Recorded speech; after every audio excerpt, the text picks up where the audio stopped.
Hello, everybody. Welcome back to Run and Code Humor in South Texas Law Enforcement. I'm your host, T-Bone. With me and got my back, and my partner, as always, is J-Man. J-Man, how are you doing? Doing good today, man. All right, I like it. I like it. We got our coffee. I think that's number 4 for both of us. Probably so. So I'm a little wired. Um, being age, age is what it is. I'll probably have to pee here in about 20 minutes, but, a good patrolman knows how to hold it for hours, right? Oh, that's for sure. Yeah. Iron bladders. So, if you watched the last episode, and we hope you did, we hope you enjoyed it. It was about equipment, officer equipment, and proper wear. Don't be cheap. But there's a follow-on in this episode. Today we're going to talk about officer appearance. Yeah. So, which is very important for a multitude of reasons that we'll get into and why it's important, not just for you, but for the public and the citizens you deal with, and even the criminals you deal with. I hate to say it, but it's true. We are always judged. You can say I don't judge anybody, but we all judge immediately. Yeah. And no one more so than a cop. We are judged immediately. We're judged on our attitude, our dress and appearance, the way we carry ourselves, the way we talk. We're all going to be judged on that. And right or wrong, that is how the world works. So we talked about equipment, and how it should look and how it should be worn and quality this and don't buy cheap and not wear nice boots. But the follow-on to that is, how do you look as an officer? How do you represent your agency? How do you represent yourself? What kind of pride do you take in your job? What kind of pride do you take in your appearance? Do you have a clean shave? Now, obviously, we're not shaved today because we're not working today. But on duty, I have a shave. Yeah. So do I. My teeth are brushed. My hair is shaved, or my face is shaved. My uniform is clean when I wear blues. I don't wear blues anymore. I'm a detective, so I wear a suit. But my suit is dry cleaned. It's clean. My shoes are clean. My tie, it doesn't have mustard on it. I mean, it's appearance. So that's what we're going to talk about today. And I think it's very important that officers understand that you are judged by how you are representing yourself and your agency and your uniform. And whether you believe it or not, a good, clean appearance can actually knock down your use of force. Yeah. And we're going to explain what that means and why that's so important. Because people are probably like, what do you mean? If you didn't hear it at the academy, and you should have heard it at the academy, whether academy you ever went to, LAPD, New York, Chicago, Dallas, Austin, doesn't matter. All academies run off pretty much a lot of the same principles. Yeah. And I remember both academies I went to talked about it. Appearance is everything. It can knock down you having to fight somebody because they look at you and they figure if your uniform is clean and you have a close shave and your boots are clean and your equipment is clean, you probably will know how to take care of yourself. You have enough pride in yourself that you could probably go hands-on if you have to. Or you can chase them down. They may not run. Right.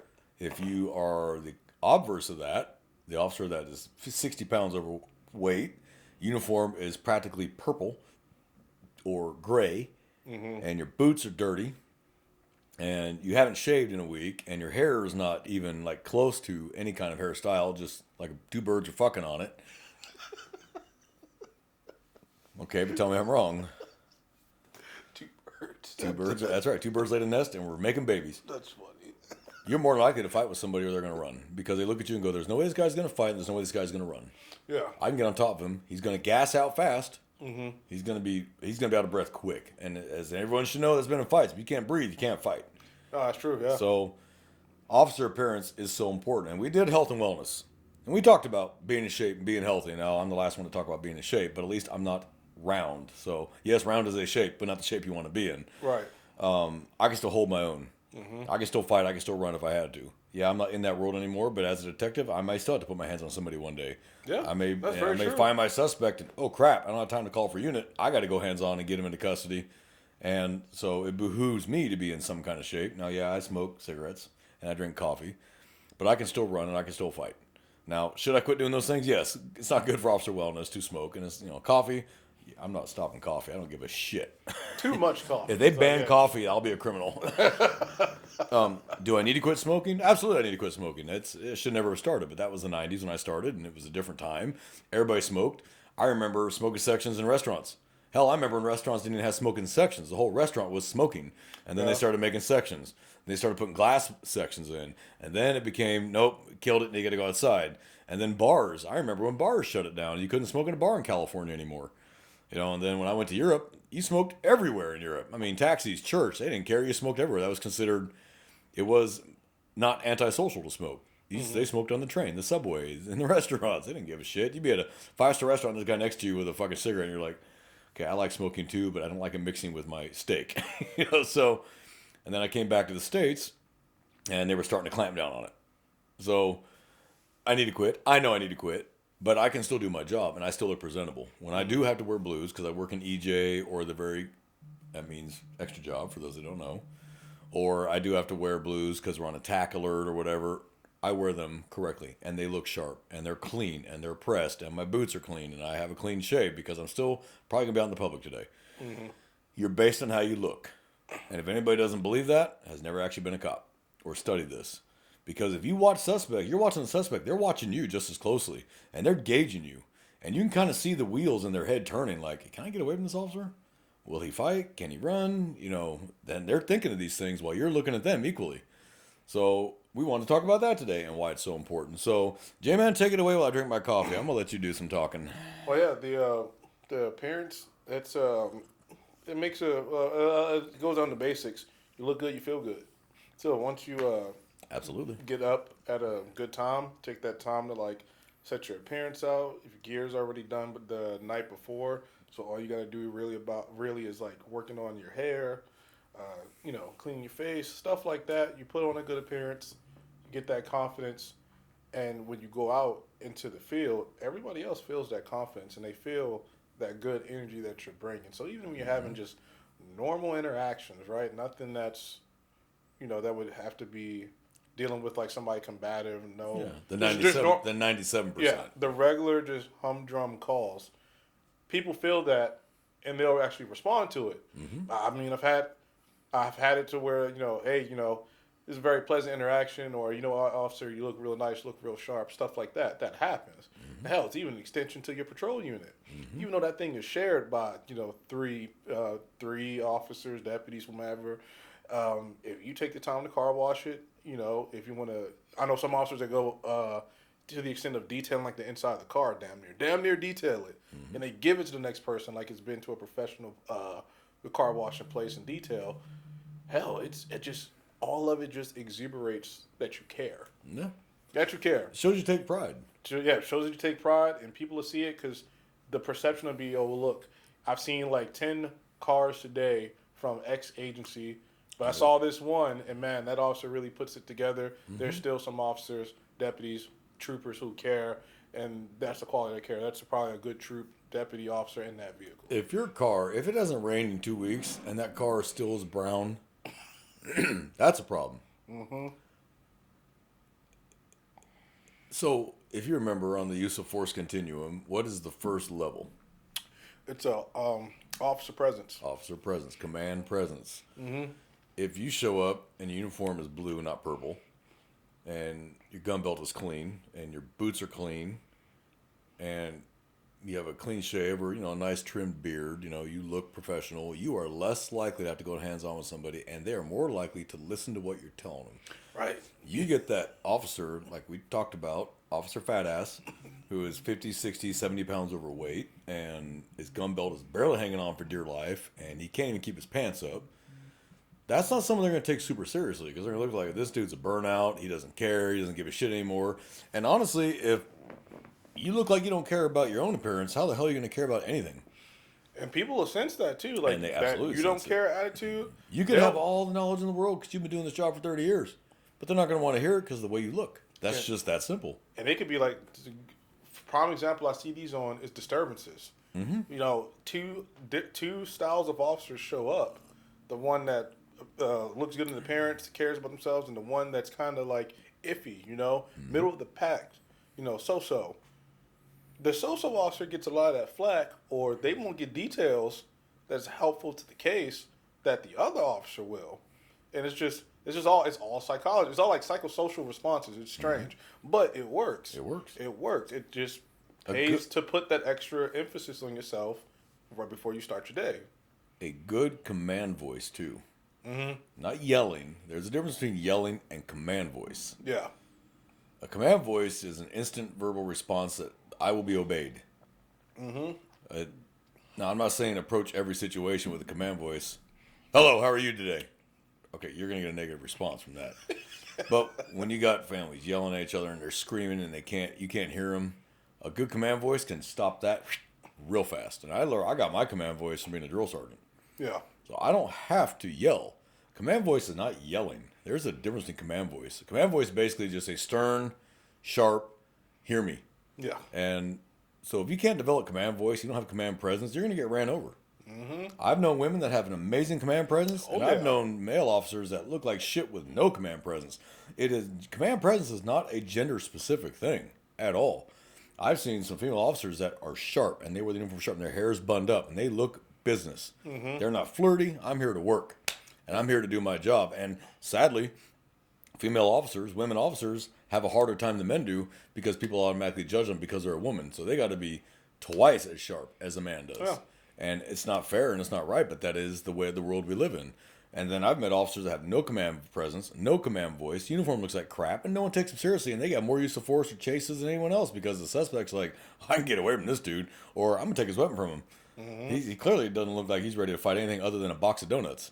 Confidence and competence. Confidence and competence. And you are right. The two C's, competence and confidence. Mm-hmm. Know your job and be confident in your job. Yep.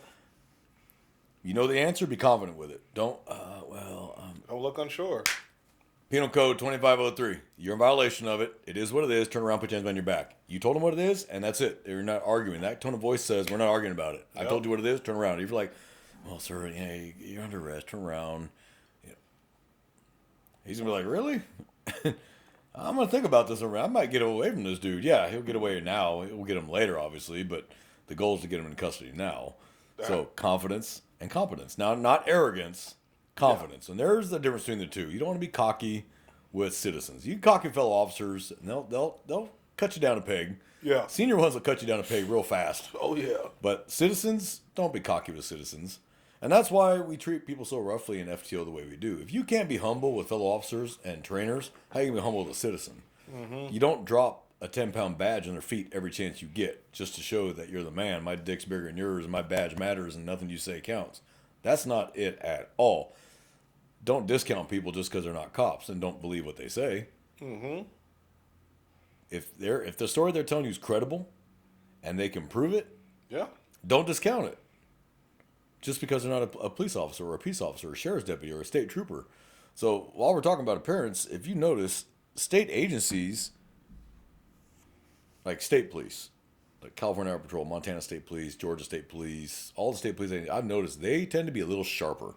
Their uniforms tend to be a lot sharper. They tend to be a little more in shape because most state agencies have PT requirements. Yeah. You don't pass them, they bench you until you pass them. Yeah. DPS here has an annual PT test, and you better pass it. Mm-hmm. And you can actually be terminated if you don't pass it. I don't think it's the first fail. I think you have to fail 3. Yeah. But that's it. You're gone. Like, they want to look sharp. They want troopers. They don't want fat troopers. I've rarely ever seen an out-of-shape trooper. I can't really remember having seen an out-of-shape trooper. But I've seen out-of-shape sheriff's deputies and municipal police officers because those agencies don't have PT tests. And they can't enforce that because of collective bargaining or whatever it might be. So, yeah, I've seen that. Mm-hmm. And it's kind of distressing. So... Yeah, it's not like, and, kind of given, like, it could be seen as a fat shaming thing where now we're kind of in a time where the big push is, well, the citizens want people, they want a response to people, of a department that looks or mirrors the community, right? But in this job, we really can't have bad physical fitness. It's a detriment because, the age-old, like, freaking scenario. Two officers respond to a call, and one's in the fight in the backyard. And for some reason, let's say they got in the backyard, maybe through the interior of the house, and they're fighting somebody in the backyard. Can't get through the front door because they closed the front door. The officer's back there fighting. The only option you do is to jump a 5-foot fence. We'll give a 5-foot fence, but you can't get over it. Mm-hmm. How bad would you feel because you can't get over a 5-foot fence? Mm-hmm. And the officer's back there struggling. Let's say he gets him into custody. The only thing people are going to be pissed about is that you couldn't get over the fence. You didn't have the muster to get yourself over the fence. Yep. And not only that, going back to the officer wellness thing we talked about, is very common in this line of work that our lifespan upon retirement is shorter than anyone else's. Mm-hmm. Bad diet.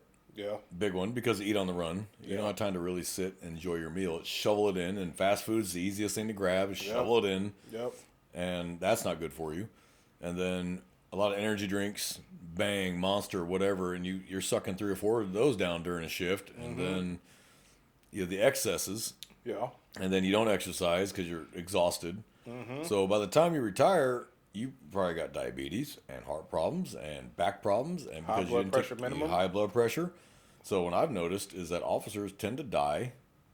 The ones that did like 30 years. You're talking guys who were cops from like the time they were 21, they retired at like 55. They got 34 years. 55 years old, you think they got plenty of life left ahead of them, but it is not uncommon that they are dead by 65. Yeah. Dead. Heart attack, because one of it, a lot of that, you lived on stress and adrenaline every day for 34 years, 35 years. You lived on that adrenaline. You lived on that stress, and then it's gone. And your body needs to crave that. And then you're bored. That's another thing. So you don't find hobbies. Yeah. So your hobbies should interfere with your job. You should have so many hobbies that it's hard to find time to work because you got to have something to hold on to when you retire. Oh yeah, I'm an avid golfer and I'm an avid firearms, competition shooter, and I do Brazilian jiu-jitsu, and I have all these things that keep me entertained when I leave, so that I'm not just sitting down and all of a sudden one day I'm a cop and the next day I'm a civilian going, well, now what the hell do I do? Yeah. No, have something to fall back on. My goal, like I'm retiring at 54. That's 20 years and I'm walking away. Done. I'm not doing a minute past it. I don't need to. Screw that. I've done my time, and I'm going to go do something I want to do. Yeah. I'm going to either go be a civilian academy instructor to pass on what I've learned, because I have the knowledge and I want them to have it. Take those lessons I've learned over 20 years of doing this job, and go forth and spread joy through handcuffs. Or maybe I'll finish and get my master's. Maybe I'll be a teacher. Will not be a high school teacher because I'm going to throw a high school student through a window. No, I don't deal with the juvenile thing, but I wouldn't mind teaching college. Try to reach them. Take those super liberal colleges and maybe kind of sneak a conservative in there to kind of counteract some of that. Probably won't last long. Oh yeah. Good luck. Yeah, I probably won't last long. I would not work out at Berkeley at all. Subterfuge. Yeah, I would not work out at Berkeley at all. They'd invite me to leave within a week. Did you tell them that crime should pay? Yeah, I did. Yeah, we don't need you here. Sorry. That's the Bay Area though. So, but again, we strayed. We tangents. Officer appearance though, a blue uniform should be blue, not purple. A green uniform should be dark green, not faded green. Boots should not be brown or gray; they should be black. This is common sense, and if you can't take pride in your appearance and the badge that you wear and the uniform that you wear and the patch on your shoulder that identifies who you are, then why are you doing it? Because at that point, in my opinion, and it's just my humble opinion, but backed up by years of doing this, is you don't care about anything other than getting a paycheck now. You've checked out of actually enforcing the law. You've checked out of actually helping people. You're just riding it out to retirement. Great, please retire as early as you can, because you're taking up a slot by somebody who may come out and actually do the job and dress the part, act the part. Because look sharp, act sharp, be sharp. Yeah. You look sharp, you act sharp, you be sharp. And if you do those things, you'll always succeed. Are you going to make mistakes? 100%. You can't do this job without making mistakes. Mm-hmm. There's a difference between a mistake and a willful criminal act. You can make a mistake and call the sergeant and go, hey, Sarge, I screwed up.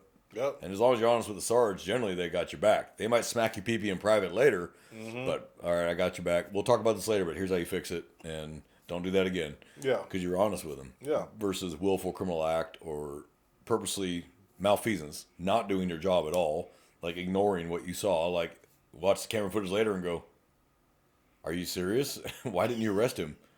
Oh, well, no, I don't know. Explain that to me. It's a felony, and it's a violent felony, and you let him go? Because why? You knew you were going to get off late if you had to arrest him?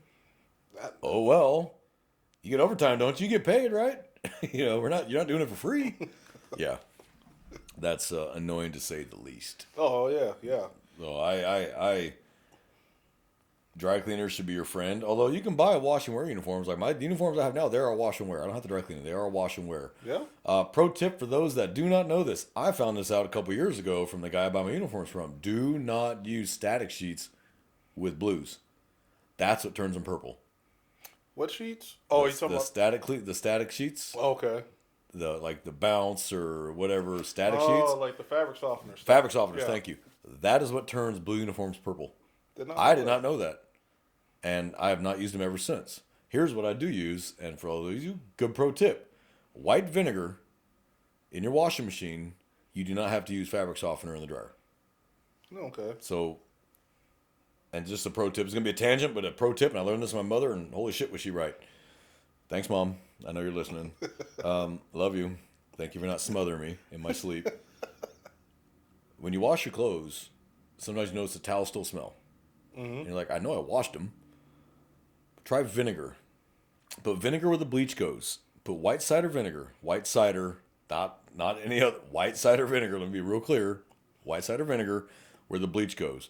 I guarantee you, your clothes will not smell anymore. Your towels will not smell, and you will not need fabric softener. And it actually helps clean much better. Okay. And so uniforms won't turn purple. Your clothes will smell better. It also cleans out the water lines in your washer. Believe it or not, it cleans out the water lines in your washer, and it's just white cider vinegar. That's all it is. And it's healthy. It's not another chemical you're throwing onto your clothes. Yeah. So ever since I started using the vinegar and stopped using fabric sheets, I've never seen a purple uniform since. They're all blue, and they've stayed the same color blue. Yeah. So now I don't use fabric softeners in anything anymore. It's always vinegar. I just buy the big jug from H-E-B or Walmart, put it where the bleach goes. So pro tip, though, people, it cleans uniforms really damn well. Your whites are whiter, your brights are brighter. It really does help. And I was like, I wish I'd known this for years. Because I would do laundry, my towels. I was like, I know I washed them. Like, I just washed them. And I called my mom, and we happened to be shooting the breeze, and she goes, try vinegar. I'm like, vinegar? What the hell do I need vinegar for? I'm not eating pickles.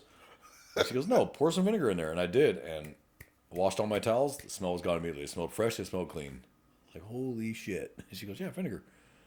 Wow. I felt like a tool. And another tangent, static sheets, fabric softeners are very bad for your dryer. Horrible for your dryer. You get a lot of fires that start that way because slowly it starts clogging up the vents in the filter. You don't see it, but it is clogging it up. So unless you use a air compressor every single time to blow it out, you're going to clog it, and eventually you could start a fire. So people, try the white cider vinegar trick. You will thank me later. I'm telling you right now, I felt like a tool when I found that out, and it has been amazing. Well, and kind of funny, just to like talk about discolored uniforms. Don't set aside money to buy new uniforms, shirt and pants at the same time. And I've done this before because they don't match. Because I couldn't afford to either buy the pants or the shirt, but I Yep. really wanted the cooler looking uniform. Don't have like a flying cross shirt with 511 tack pants. You're gonna look stupid. like you're gonna look stupid. Yep. I know I look stupid, and I'm just like, oh yeah, because it's 2 shades of blue, and clearly the functionality of both the shirt and the pants do not match. You got like a supremely like tactical pant and a very like business appearance looking shirt. Like it looks off. It looks awful. It looks odd. It really does. And I've seen that a few times. I'm like, that's actually out of policy, believe it or not. It's actually out of policy. There's a reason it's out of policy. Just flying cross shirt and pants. Ebico, shirt and pants. Blower, shirt and pants. Yeah.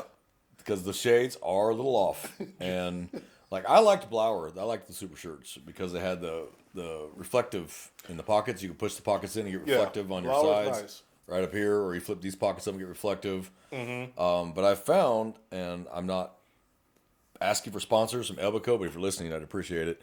Ebico uniforms, I like those the best, and I've worn all the different kinds: Flying Cross, 511, Blower. I like Ebico.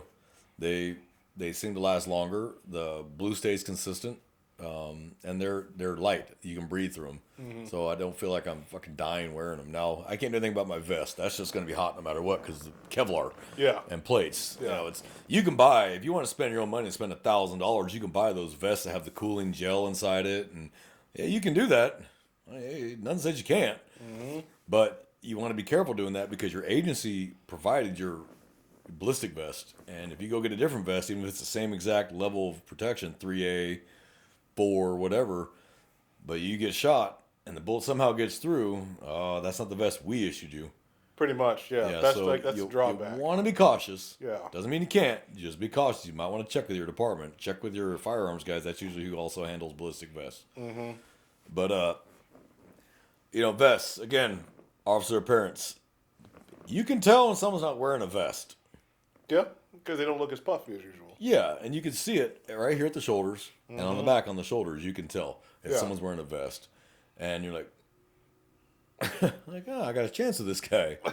Undershirts, usually they're black. Some agencies are white. Like Yep. LAPD, the undershirts are white. Down here, I've always seen them to be black, but dingy. They're gray. Like these things matter. Like these things actually matter.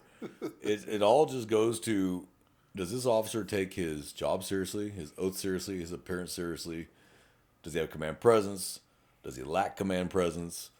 When you got a 12-year-old that won't even listen to you, how are you going to do with a hardened felon who just came out of the pen?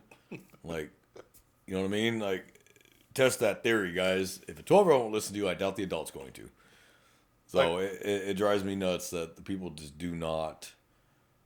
They probably did as cadets, and they probably did as rookies, and they probably did the first couple 5 years when they started, like, no one's calling me on it. I let it slide for a week. No one said shit, so whatever. No one cares. You kind of just hit like sometimes you just hit that complacency stride. Like, hell, I remember having a shirt that was like at least 2 sizes too big for me, and I'm like, oh, because it feels comfortable. Yeah, you look like you're wearing a tent. I look like a goober. You do. You look like you look like you're wearing a tent. You're like, no matter how much you tuck that bad boy in, I'm not saying tailor your shirts. That's expensive, and I get it. You're not made of money, but try to get close. There's a little pro tip: when you go to buy shirts, bring your vest with you. Put your vest on when you try on the shirts. Be damn sure it's going to fit over that vest. So you buy a medium, forgetting you wear a vest, and you can put your vest on and your shirt on. You can't put the fucking shirt on. There's some departments that, like, at least here where we work, they like the schmedium look. You can do they know who I'm talking about. But you can do the schmedium look. Guys, a real schmedium. You can, but you can do the schmedium look, but try it on over your vest.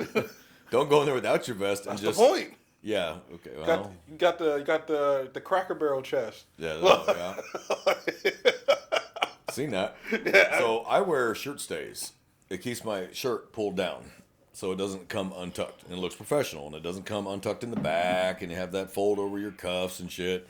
I wear shirt stays. I buy them on Amazon. They're like $15 for 2 pair of shirt stays. Yeah. It's just a pro tip. That's what I wear. I hate having to just tuck it. I don't like the overhang. Like it just looks funny. It looks ugly. Looks funny. Ugly. The medium shirts are the tailored to like when I flexed it. I don't like that either because I want to have movement. I feel like I want to have movement. I want to have flexibility. Yeah. I'm not trying to show off muscles. Like there's some guys that tailor their pants that you can actually see their ass. Like just like the definition of it when they walk. You can read the date of the quarter in their pocket. I'm like, all right, dude, stop. Like, all right, man. Like, yeah, great. Okay. Like, but hey, sharp. It's gonna be sharp. Maybe some suspects gonna see that. I'm like, oh no, dude's too buff. Let me just go ahead and cuff up. Yeah. I can think of a few officers who probably just like they take a look at him like, nah, man, just come on. Yep, I don't want any part of this. I don't want no part of that. Like, no, he'll fight. Man has 75 cents in his pocket. Yep. That's a 1975 quarter. That's a 1982 dime. No, I'm good. Yeah, you got to be comfortable because you're going to wear it all day long. So you can look comfortable, or you can be comfortable and still have a good appearance. Yeah. You don't got to tighten the, where you got to suck in the whole day. And if you do, if you don't, you start popping buttons. Yeah, you don't need to do all that. And another trick is don't keep your vest so tight. Like I learned that the hard way was I used to really just tighten those, suck it against my skin. Well, I got a heat rash. Yeah. It's summer. And the vest had no airflow, no way to get air underneath it. And I got this horrid heat rash covering my entire back. It'd be gnarly. And my side. It was the weirdest shit. Mm-hmm. And I had to go without a vest for like 3 weeks for my heat rash to fucking heal. And let me tell you, I was nervous as shit for 3 fucking weeks not wearing a vest. I'm like, oh my God. But I couldn't keep wearing it because I needed it to heal. Yeah. And I talked to an older guy. And I was like, man, what the fuck is this shit? And he goes, how tight do you keep your vest? I'm like, man, that's solid. He goes, don't do that. It should be comfortable. Just Velcro strap it, leave a little bit of wiggle space. Yeah. Let the air get through. I was like, oh. So that's how I learned. That's how I learned. Yeah. So boots should not be so incredibly tight that your feet cannot breathe. I know, that's the worst. Or like you feel it like right up here on the front. Yeah. Because the laces are too tight. Yeah. Your feet need to breathe. And that's military. That's a military thing. They should be snug, but not overly tight. Mm-hmm. Unless you're jumping out of airplanes doing halo jumps, where you might want to really tighten them down because the slipstream can tear a boot off if you don't have it tight enough. It can. And you're doing parachute landing without a fucking boot. That's probably going to sting a little bit. But you don't just snug, but not overly tight. So Yeah. these are all officer appearance things, and you are judged head to toe. People may not judge so much anymore based on skin color, may not judge so more based on sexual orientation or religion, but they are going to judge you on appearance.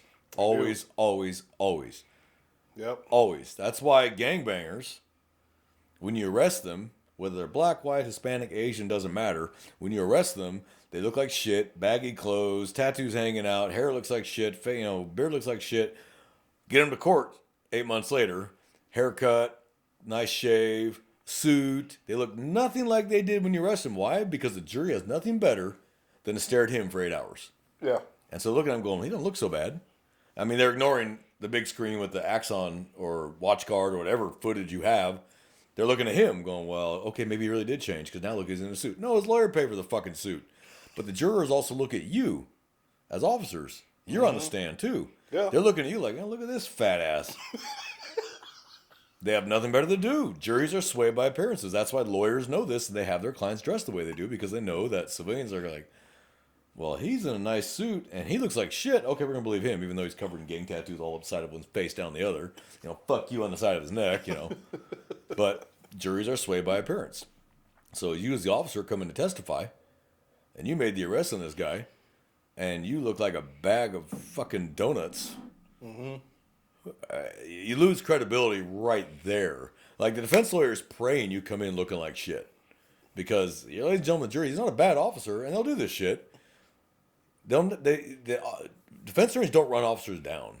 What they'll say is this: he's a good officer and he tries really hard. It's just look at his uniform. He clearly doesn't care about his uniform. It's like, and you can't defend yourself. You can't go, hold on, counsel, I object. He tries so hard. Look at his uniform. Yeah. So they play word games like that where they didn't Ridiculous. bash you, they didn't knock you, they didn't call you names, they didn't run you down.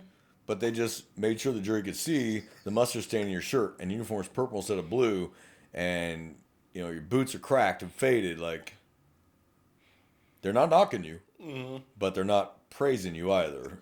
So that can also mean the difference between the jury believing you or believing him, who's wearing where his lawyer bought him a $4,000 suit, a nice silk shirt, nice tie, and the shoes are done right, and he's got a nice haircut. Because before he was bald, all his gang tats on his head. Now he's got a haircut, so you can't see them. Yeah. They might put tattoo on it. They might put makeup on his tattoos. Lawyers aren't stupid, and they know juries are very swayed by appearance. Yeah. Always. Yeah. And it's kind of like your sheriff or your chief he may not say anything to you, and he sees you looking like shit. He may not say anything to you, but he will remember it. Yeah. And then when that special assignment comes up that you want, and then he goes to that sheriff or that chief for the final approval, and he's like, ooh, no, I've seen his uniform. No, I don't want him. Like, you want to go to community policing, but your uniform looks like shit? No, You're going to be doing HOA meetings. You can be out with the public all the time. No, hell no, and no. Mm-hmm. So don't think it ain't noticed, or the captain noticed it, or the lieutenant noticed it, or the sergeant notices it. They notice these things, and they watch. Yeah. They might not say anything because they have to say something to every single officer. Yo, citizen may even complain. Like Citizen might actually complain to internal affairs. This officer showed up to my house. The boots were muddy and dirty, and he dirtied up my carpet. Something so very minor that you wouldn't even think about. Yep. But there you go. Yep, there you go. Or how about I'm a taxpayer and that Tahoe was filthy. Yeah. And it hasn't rained in 2 weeks. Yeah. That's a legitimate gripe from a taxpayer because they are paying for that vehicle, and that's an $80,000 police car that they're paying for. And when it's supposed to be white, it's brown. You can't read the plate. Can barely see the headlights on it. The tires are brown. Like that looks bad. You're a taxpayer and you just pay for this car, and we can't even take care of it. Yeah. But then they're going to do a proposition to get a pay raise. The agency will be like, no, they're not even taking care of what they have. People do think that way. Yeah. The military thinks that way. Why would I give your unit more money when you can't even take care of the equipment that you have? Mm-hmm. And then there you are as the commander going, okay, well, that was the old commander. I just got here. And they're like, I don't care. It's discipline comes from NCOs, not officers. And they don't care. And they're still here. So why would you ask for a budget increase? Can't take care of the equipment you already do have. Right. Well, it's the same thing in law enforcement. If you can't take care of what you do have, it's harder to get money out of commissioner's court or city council because you can't take care of what you have. Yeah. So, yeah, your weapon should be clean. Your Tahoe or Explorer or Charger, whatever you got, should be clean. I'm not saying you have to detail the damn thing, but wash it, run it through a car wash and wipe it down. Maybe spray a little quick tire shine or just something like look professional. Yeah. And people respond to that. Your car looks clean. You get out looking sharp. You're going to cut a lot of problems before they even start. And then you have a good command presence, not arrogance, but confidence. Yeah. And you walk up, all right, what's going on? Everybody all right? That tends to lower the temperature real fast. Even hardcore felons do respond to that. Because I've seen prison guards. Some look really sharp and some like, no shit. You know, probably get your ass kicked pretty routinely. Probably getting fights with inmates because you look like a bag of shit. Like, and then you got the one that clearly works out. He stays in shape and his uniform is clean and he looks prepared. Like, they're less likely to hop on his because he'll turn around and smack him in the mouth. Yeah. But you got Officer Donut that looks like he slept in his duffel bag.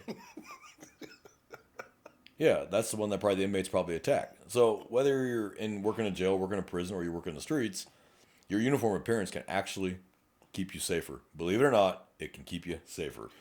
What was that that study? I know they always mention. I don't know if they do it anymore, but they talk about, I guess, like prisoners that have killed or assaulted law enforcement and their reasons why. I think one of them was, well, I got stopped before. The officer looked real sharp. So Yes, it's on YouTube. You can find it. So those 3 inmates are talking to, and they're all doing life sentences. Like, they have nothing to lose. And I remember exactly that. Oh man, I need to find that. I don't know if that's still something that like is still done, but it is a good cautionary tale. Well, yeah. So if you watch that video on YouTube, boil it down to a nutshell, why they killed which officers they killed versus the ones they didn't was the one that actually looked prepared. His uniform was clean. He was alert. He was sharp. He wasn't being an asshole, but you could tell he was paying attention. And they're like, I ain't gonna win this fight. Like, this officer's gonna get me before I get him. That was the premise behind that whole thing. It's on YouTube. It's really old. It was like 90s maybe, maybe early 2000s. But they had 3 inmates who had killed cops. They were cop killers. And they talked to all 3. What made you decide this officer versus this officer? And that was almost the universal answer was he didn't look ready. He didn't look like he was present or aware. His uniform looked like crap, and he looked like he didn't give a shit. So he goes, I knew I'd have the drop on him. But, you know, this guy, the guy that killed a cop, he'd been stopped a couple days prior by a different cop. And he said that one, his uniform was sharp, and he looked ready to kill me. And so I let it go. So it matters. Yeah. And that's hearing it from 3 cop killers that tell you, yeah, he looked ready. So I wasn't going to take that gamble. They don't want to take the risk. Unless they're suicidal, their whole goal is to get away. Now, if they're suicidal, well, then it doesn't really matter, probably. But if their goal is to get you before you get him, it still matters. Appearance matters. So, you know, fellow officers, brothers and sisters, take this seriously. Females, you should not have your hair down. When you get yanked around by your hair, your body goes where your head goes. Yeah. So if they're yanking your head around, your whole body's following. Bun your damn hair up. Bun it real tight. I know that sucks when it's wet and it dries and it gets tight, but you can always undo it and put it back together. But do not have hair hanging down where someone get a hold of it. You're not there to be a model. You're there to be a cop. Look like a police officer. You want to be a model? Do that in your off time, not on duty. I don't care what you do off duty. That's not my business. Couldn't care less. But on duty, I got to rely on you to protect me, and I got to protect you. And if you're trying to be a model with long nails and one extra button undone and your hair down, okay, that's not what we're here to do today. And you are putting me in danger doing that. So look sharp, act sharp, be sharp. And if you do those things, you're less likely you're going to have to go hands-on. Now, there's 3% of the public you're going to have to go hands-on with no matter what you do. It is what it is. We broke down use of force, right? Yeah. Out of the 100 contacts, 97% are verbal only. Of the 3%, 2% just want to get away from you, and then there's 1% that flat out wants to kill you. That 3% is the ones that you got to worry the most about. But you have to assume each person is one of the 3%. Always. You have to. Yep. But you can tell pretty rapidly when you start talking to somebody where they're at in the 97 versus the 3, like pretty rapidly. Yeah. You pull over the little lady who's 85 years old and because she rolled a stop sign because she can't barely see anymore, probably not going to pull out a shotgun and blow you away. All right. But I've also pulled over gangbangers who were hardcore gangbangers and they were nothing but polite. Now, do they have something in the car? Yeah, probably. And they figured being polite was better than being rude. Like, they're smarter about it than the average person. Yeah. But polite with me, I'll polite with you. I don't see anything in plain view. All right, man, cool, you got your license? All right, man, look, here's the ticket. Look, man, slow down, okay? Going a little fast. There are kids here. All right, sir, have a nice day. And they're gone. And I've had nasty attitudes from 30-year-old soccer moms in nice parts of town that just run their mouth. They're like, whoa, hold on. You're doing 25 over, and you're coming up on a school. I just want you to slow down. Like, you got kids, they got kids. Nah, fuck that. You just want to fucking take my money. Blah, blah, blah, blah. I don't even get that much lift from the gangbanger. Like, dude, stop. Road pirate. Yeah. Yeah. I'm like, okay, yeah, what we do does serve a purpose, but okay. All right. And then when you kill somebody because you were speeding and hauling ass, and the traffic homicide or traffic investigation division, whichever you got in your agency, measures the skid and pulls your burla and pulls your ACM and all that and goes, you were doing 92 and a 60 and they're dead because of your speed. Now you're going to prison. Mm-hmm. So slow the fuck down. I don't care you're a soccer mom. I don't care that your job is stay-at-home mom and you got 3 kids that are frazzling you. Slow the fuck down so you don't ruin another person's life. Yeah. So you can yell and bitch and piss and moan and all you want, and I'm gonna here's your citation, sign there or don't. I really don't give a shit. Now, in this county, if they don't sign the ticket, just whatever. We're not taking them in. Yeah, fine. I'm not wasting my time with that bull. You want to sign it? Don't. I just write refuse to sign. Now you got to see a magistrate no matter what. You can't pay it online now. Okay, now you have to see a judge. The judge's gonna ask why don't you just sign it. It says under there, signing this is not a plea of guilty. It's just saying you understand you're gonna go to court. That's it. That's all it's saying. It's not saying you're guilty. It's saying you did anything wrong. You understand. Here's your court date and time, and here's the offense. You need to be here at this time. That's it. Yep. I ain't signing that. That's saying I'm guilty. It says it right there. It's not on the mission of guilt. Whatever. Do I have to sign it? No. Refuse to sign. Must see judge. Wait, what does that mean? You'll find out. Drop the ticket. Have a nice day. I'm not gonna argue with you. I'm not gonna sit here and argue with you about that. Can I arrest you for it? Yeah. It's a Class C. I am not bringing a Class C, fucking into the goddamn jail. Look at my big catch. In this county, where would you take them? I mean, you could take them to the jail. They're going to look at you like, we're busy today. Yeah. And you're bringing this crap in here? Oh, man. It better have been 50 Class C violations. Failed single turn. Yeah. Sorry about that. No. So as you should remember under the traffic code, there's three Class C offenses you can't arrest for. Yeah. Seatbelts, speeding, and texting while driving. Those 3 you cannot arrest for. Not seatbelt. Yeah, you can't arrest them for not wearing a seatbelt. I thought it was speeding, texting while driving, and open container. Maybe it's 4. I know Seatbelt was in there. Did you arrest somebody for a seatbelt? Man, I just got schooled. I got schooled by a non-traffic officer. That was a test. You passed. Good job. Passed. Yeah, good job. Woo! Yeah. Just drink my coffee now. No, it's like I said, it's a test. It's a test. Yeah. So there's only a few that you can't arrest for. You can't arrest for all the others, but why? It's Class C. You're wasting everybody's damn time. Now, if you're in a small town, maybe. I think they still do in the smaller jurisdictions. They will. Yeah, they will. But in a city and a county as large as ours, we do not have the time to deal with that. It's not practical to tow someone's car, take them all the way down to the jail, process them, make them bond out on the cost of the ticket. I'm not doing all that crap. I am not going to get embarrassed. You definitely get bitched out a roll call the next day. In fact, you probably get bitched out by your sergeant on the way down there. You're going to call, what are you arresting him for? Ran a stop sign. Turn around and take him back. No. Because that's taking you out of the field for 2 hours. Now, no. I've heard the Schmedium department will still do that. Yeah, probably. They'll do that quick, fast, and a jiffy. You are right on that. Absolutely. Yeah, I'm just calling. They're the Schmedium department. So the officers that work in the Schmedium department, you know why I'm calling you Schmedium. Well, you know as well as I do. Some departments are a little more revenue based off citations than other departments. Yeah. My agency, your agency are big enough to where it doesn't really matter. Our funding doesn't come from citations, but you get little smaller ones. The ones that pull you over for doing 2 miles an hour over the speed limit and give you a ticket, and you're like, are you serious? If you wait, the guy doing 15 over is coming down the road right behind me. Like, really? They don't get the 2 miles an hour? They don't get the 15 one. They're like, oh my God, dude. Get the little knickknacks. Yeah. It's like, but it's revenue. I call them revenue agencies. Yeah.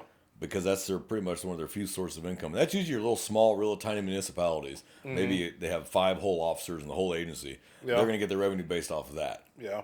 Because you sped through the 900 yards of their jurisdiction. On the one main drag. I'm like, no. And you know which agency I'm talking about here. So they're routinely 43 miles an hour in a 40. Yeah. And I want to name the road so bad. I know. I do too, but I won't. I want to, but I won't. I'm not going to do it. But even I don't speed down that road. I'm like, nope, I'm good. I set the cruise 2 miles an hour under. Nope. And there's 2 of them like that here. One on the west side of the county, one on the east side. And there's 2. And either one will get you for doing 2 over. And it's like, really? Oh, yeah. Nothing better to do with your time? You know, go be a real cop. Now, they can't. I feel like an ass saying that because I was a traffic officer. But when I pulled you over, it was a seriously dangerous crap that was going to cause a crash and kill somebody. 2 over is not going to kill somebody. Okay, that's not going to be because of speed. Speed won't be the factor, Right. I should say. Yeah. But I sure as hell wasn't doing 2 over. It was minimum 10 in a residential and 15 over on the highways before I'd even hit the lights. Yeah. Because everybody else is doing around that same speed too. Yeah. So, no, I'm not playing that game. Now, if you're all doing around the same speed, you're all speeding, but that one also, I run his plates, has expired registration, no insurance. Okay, that's the lucky one right there. He's got speeding, no license, and no insurance. Okay, that's what I'm pulling over. But I have 3 offenses instead of just 1. Right. So what else is wrong with this car? Does he have a license? Is his license expired or suspended? Yeah. You know what I mean? Then I get him pulled over and find out he has no license too, or it's been revoked because he had DWI. Well, now you're going to jail. Oh, yeah. Because you're driving with license valid from a DWI. Yep. So you already got told you shall not drive a car, and they're driving anyway. So, but that one's also situational. Like, if you're on the way to work, I might cut you a break. You're on the way to work, and a man needs to work for a living, and I don't have a problem with a man that's got to work, and I respect that. But if you're going to your friend's house, or you're going to a bar, or you're going to a party, and your license is suspended or revoked from a DWI, no, you're going to jail. Because you don't need to go to that party. You want to go to that party. I think I stopped somebody from doing 50 in the residential because he was late for work. He still got a ticket.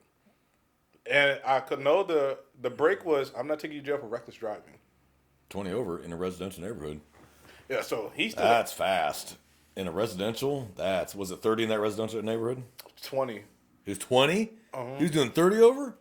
And the residential street, the more you take it, it actually connects to the highway. Oh, so no. we get a lot of speeders on that road. So we'll sit there and enforce the radar a lot. But yeah, that was his lucky break. I'm like there was no kids on the street. The buses had already came and gone. I'm just like, but still, no, we got a lot of walkers. You know what I mean? So yeah, he was. That's the break I gave him. That was the break I gave him. 30 over in a residential. You're nicer than I am, J-Man. 'Cause I'm not that nice. So I know we kind of strayed off on a tangent, but I do believe that officer appearance is such an important thing. And Yeah, it is. I'm not saying you have to be a workout junkie. I'm not saying you have to live in a gym 6 days a week. That's not what I'm saying at all. At the end of the day, you got to be comfortable in your own skin. So you do what makes you feel good. But there ain't nothing wrong with wearing a sharp-looking uniform and a clean pair of boots or shoes and a clean shave or a nice trimmed beard and a nice haircut. There's nothing wrong with that. It can go a long way towards knocking problems down before they start or projecting that confidence and competence in your job, which gives people okay, this officer is actually here to help me, not just collect a paycheck and not give a fuck about me. Yeah. So don't feel you got to all of a sudden start hitting the gym 6 days a week to have a ripped, 20-inch waist and 50-inch shoulders. That's not what we're saying. Just look professional. Look how you would want a cop to look. That you're a taxpayer, and the city just asked for another pay raise for their law enforcement agency, and you're a taxpayer going, hell no, fuck them. Yeah. Every officer in the agency looks like a bag of shit, or their cars look like crap, Yeah. No, you want them to go, hey, they do really hard with what they have, and they still maintain it, they still keep it clean. Yeah, let's give them let's vote for that prop to give them a pay raise or an equipment boost or whatever it is. Yeah. So you represent your agency. That badge in your chest is who hires you. Those patches tell people who you work for. You represent your agency, and people will judge the whole agency based on you. I know. 100%. They'll judge the entire agency. Wrong or right, that's how judgment works. That's how judgment works. It's like the whole all cops are crooked. Why? Because the 0.00001% got put on the news?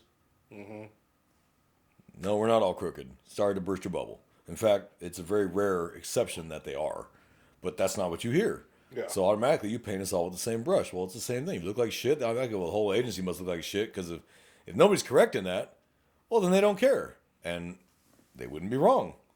If you don't have supervisors willing to correct that, then pull someone in and go, you're going to fix that shit. You get a paycheck and you get a uniform allowance. Fix that crap. Then clearly they don't care. So It's true. you should care on your own. It should not take a supervisor. But if there's any supervisors listening here, maybe you should take this to heart and talk to those people before it causes a problem. Yeah. Or you could just get the complaints from the citizens going, he had food all over his shirt and his hair was a mess, and I don't like the way that looks, and this is my agency and I pay for it. And I'm like, well, okay, that's a valid complaint. So that's a valid complaint. And what are you going to say to them? Don't worry about it. He can still shoot straight. I can't wait to be a sergeant. Citizens are not going to like. When it's dumb complaints, citizens aren't going to like me. When it's a valid complaint, I'm absolutely going to take care of it. When it's the Karen, the officer told me because I called him 5 times today because my neighbor's trash can was an inch over my property. Yeah, please stop calling. That's not a crime. Go down there and move it yourself. Have a nice day. Click. Yes, people aren't going to like me very much. I will protect my guys when they've done nothing wrong. If they've done something wrong, I'm going to call them in and go, tell me the entire story and don't lie to me. Mm-hmm. You know, and then take it from there. If it's just a simple mistake that I can solve, I had a great sergeant because I ran my mouth a lot. On traffic stops, I used to run my mouth. You want to start stupid? I'm going to meet you with stupid, and I'm going to win every time. I'm going to hurt your feelings far more than you're going to hurt mine. And he took a lot of heat from me, but I did my job, and I knew my job. So he took a lot of heat, and nothing ever got forwarded to internal affairs from him. He would call me and go, hey, what happened? Well, you saw the footage, right? Yeah. Yeah, I'll smooth this over. Don't do that again. But my work productivity and my competency is why he never went higher than him. He could tell the citizen, well, yeah, he called you a motherfucker, but you motherfucked him like 20 times. So we finally fired back. Mm-hmm. So maybe don't do that because you left that part out when you called me and when you called the complaint and said he called you a motherfucker. You let out the 20 motherfuckers you called him. Yeah. So no, he doesn't have to sit there and take that either. And they're like, oh, no, yes, you have to. No, we actually don't. Nothing that requires us to take that. If you need to vent for a second, that's different. What I learned early, and you learned early, and every cop should have learned early, is sometimes you let them vent for a minute. Yeah, get off and your chest. They vent for a minute, and you'll hear this almost every time. I'm sorry, sir. No problem, man. Honestly, you feel better? Yeah, it works. It does. Don't go. If you walk up and they're venting, shut the fuck up. Now they're frustrated, and they're going to lash out. I just stand there, let them do it, and I just reintroduce myself. Okay, now we got that out the way. I'm Officer blah, blah, blah, blah, blah, blah. Yeah. Yeah. And then it works. Yeah. And they're like, and what do you usually hear? I'm sorry, sir. Yeah. I'm sorry, sir. I'm just having a bad day. It's not you. I just had a bad day. I get it, man. You're human. No worries. Hey, look, here's the reason I stopped you. And I've had when I learned that lesson, just let them vent, I had far less problems. Mm-hmm. It's the same with a domestic call. That hasn't been physical yet. They're discriminating each other. Let them both vent. And then they feel like somebody cares. Somebody's listening. Somebody gives a shit about their feelings. You get in your head, you're like, this is fucking stupid. Jesus Christ, this is dumb. But I don't want to come back again tonight. And if I can get them to calm down and talk versus scream, we won't come back tonight. I used to work with a guy, like, I'll never forget it. We went to a verbal disturbance between husband and wife. And he kind of like lectured them to the point where you could see them separate in different parts of the living room, and they were done. They were done. They wanted him to leave. Okay, one was looking like this, and the other was. They're done. They're done. Can we lecture? Yeah, there's time and place for it. But when clearly the audience is not receptive any longer, maybe you should call that a day. Right, mission accomplished. Because like, they don't want to get got it again. Half an hour ago. Yeah. Oh, I used to just give them a quick spiel about, hey, look, I know things get tough, things get tense. We got to remember that we're human, and sometimes we got to cool off. Hey, let people cool off, re-engage us in a little bit. Someone go for a walk, smoke a cigarette, cool off, okay? Stay away from the booze. All right, that just makes it worse. Anyway, questions for me? Y'all are good? Sure? Okay, we're out here. Keep it short. You don't know their life, you don't know their history, and sitting there lecturing them when you don't know the real root of this problem because they're not fighting over the dishwasher. Okay, there's a deeper root cause, and you're not a counselor, you're not a marriage therapist, so you're not going to stand there and go, well, come and sit down and tell me. No, they don't got time for that. They don't want to hear that shit, and you don't got time for that shit. And I know if I was a supervisor and I caught you doing that, I would chop that at the knees real fast, like knock that shit off. You got shit to do. You got 10 calls holding in your square. What the fuck are you doing? You want to be a marriage counselor? Get certification, go be one. You're a cop. Did they break the law? No. Have a nice day. Yeah. 10-8. Bye. Yeah. Oh, that was a funny night. I was in the back laughing. I was by the front door. I just started mocking him. I just standing behind him. I just started mocking him just to make him laugh. You know, it's like, don't take this dude that seriously. But don't undermine fellow officers either. You know what I mean? As long as they're not breaking the law or breaking policy, don't undermine them. Let them say whatever they got to say, whatever, fine. I'm by the doorway. I'm inching closer and closer to my patrol unit so I can disattach myself from the call. Yep. You know what? I believe I just got a call. I don't know how many times you use that maneuver. I wear an earpiece, so I use that maneuver. Copy. Yeah, I got to go. I'm being called by dispatch. I just key up and say 10-4. Oh, they don't know if I keyed up or not because I got an earpiece, so I just copy that on the way. Hey, I hate to break this short, but you okay? Because I got to go. I'm getting called. Oh, yeah. Okay, have a good day. And my Tahoe drive off, get down the street, and go, Jesus Christ. Oh man. Well, you have anything you want to add on appearance? No. I think we covered it pretty good. I think we did too, and I think we had some fun with that one. Yeah. Brothers, sister officers, please bear in mind what we said. You're representing yourself, representing your agency, you're representing your own personal ethics and values, and believe it or not, those actually matter because you're not a private citizen when you're in uniform, you're a public servant. Mm-hmm. So please bear that in mind. But please keep each other safe, watch each other's backs, help each other out, prop each other up, don't push each other down, and more importantly, if someone is slipping, hey, pull them to the side, talk to them. There's a right way and a wrong way to phrase things. Don't pull a T-bone. Try and be a little more diplomatic. I'm still learning the art of diplomacy. I didn't say I succeeded. I said I'm learning the art of diplomacy. But sometimes it's how you phrase things. Like, hey man, are you okay? Because I just noticed your uniform's kind of dirty. All right. I mean, is everything okay? Your washer broke. I'll let you. Just kind of remind them that their uniform was like crap without being an asshole about it, because that person maybe you're back up on the next call and you'll need help, and he'll be like, no, I did my part, and off he goes, and you're like, shit. So it's all how you phrase it. But to the general public that's listening that are not officers, we hope you got something out of this. We hope you enjoyed it. That's anybody listening, honestly, and leave us comments. Watch on YouTube, leave comments. If you have questions, leave the questions in YouTube. Like I said on the last episode, we will not erase them unless they're racist, they're prejudiced or biased against LGBTQ, they're against religion or politics. Those four are going to get erased because we don't need that crap. No one cares. Okay, we want the funny questions about law enforcement and the content. I don't want to hear the rest of it. Mm-hmm. If I hear a racial slur or a sexual orientation slur, I'm going to block you. It's that simple. We don't need that crap. I don't want to hear it. Politics, depends on what you say. Because you're free to your opinion on politics. But the other stuff, I don't want to hear that crap. Neither does J-Man. Nobody wants to hear it. So I know it was a lot of fun to go to the comments for the tea, but there's certain things we're just going to chop real quick. So, J-Man, do you have nothing to add? Nope. All right, guys. Well, from J-Man and I down here in South Texas in a running code, we wish you to have a fantastic week and keep each other safe. And we're out of here. Yes, sir.